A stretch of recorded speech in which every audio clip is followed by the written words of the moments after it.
আসসালামু আলাইকুম। আজকে আমি একটি গল্প বলবো। গল্পটির নাম হলো বোবা চাপা। তো শুরু করা যাক আমার আজকের এই গল্পটি। বোবা চাপা কথাটি আমরা গ্রাম অঞ্চলে অনেকবারই শুনি, গ্রামের মানুষদের মুখে শোনা যায়। তো আমি আজকেই বলবো একটি ছেলের সাথে হয়ে যাওয়া একটি খুবই ভয়ানক একটি ঘটনা। তো শুরু করা যাক আমার আজকের এই গল্পটি। রাহুল নামে একটি ছেলে ছিল। সে মাস্টার্সের পর চাকরি না পেয়ে বাড়িতে বসে বসে চিন্তা করছিল। রাহুল একান্তই নিজের ঘরে শুয়েছিল, কারণ সে মাস্টার্সের পর কোনো চাকরি পাচ্ছে না বলে সে তার বাড়িতে চলে এসেছে। তার খুবই টেনশন হতো যে সে কেন চাকরি পাচ্ছে না, এবং সে এটা নিয়ে ভাবতে ভাবতে অনেক বেশি ডিপ্রেশনে চলে যায় এবং সে ঘুমানোর চেষ্টা করে, কিন্তু কোনোভাবে সে আরাম খুঁজে পাচ্ছিল না।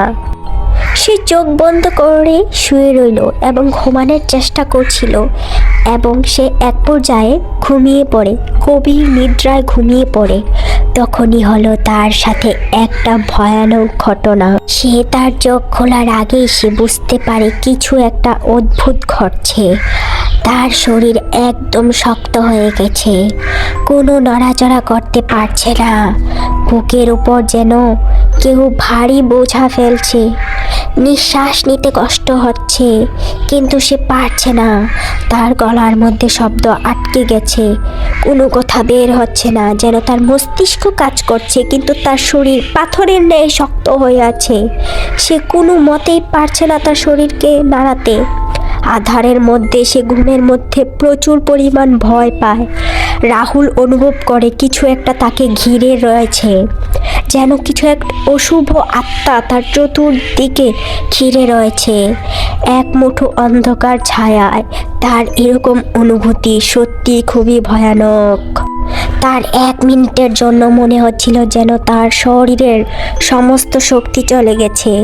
সে শুধু ভাবতে পারে এটা কি, আমি কোথায় আছি, কিন্তু সে কিছুই করতে পারে না। এখন তার চোখের সামনে স্পষ্টভাবে একটা কালো মানবিক আকার বেরিয়ে আসে।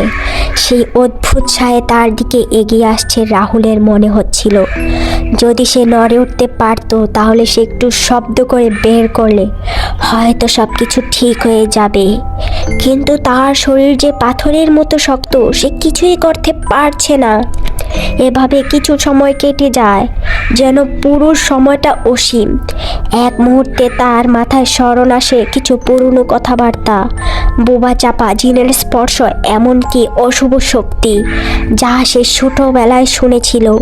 এই ভাবনাগুলো তার ভিতরে আরও ভয়ের কাজ জন্ম নেয়। তার ঠিক মরার মতো অবস্থা হয়ে যায়। সে ঠিক এত বেশি কষ্ট হতে থাকে যেন সে এখনই মরে যাচ্ছে। কিন্তু এক সময় আচমকা তার শরীর নড়ে উঠল। বুকের চাপটা কিছুটা কমে গেল।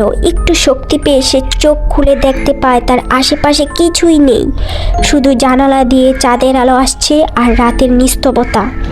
রাহুল তখন বুঝতে পারে এটি কোনো ভৌতিক শক্তি নয়, বরং এটি একটি স্লিপ প্যারালাইসিস, তার শরীরের এক অস্বাভাবিক অবস্থা, যেখানে তার মস্তিষ্ক জেগে উঠেছিল কিন্তু শরীর ঘুমিয়েছিল।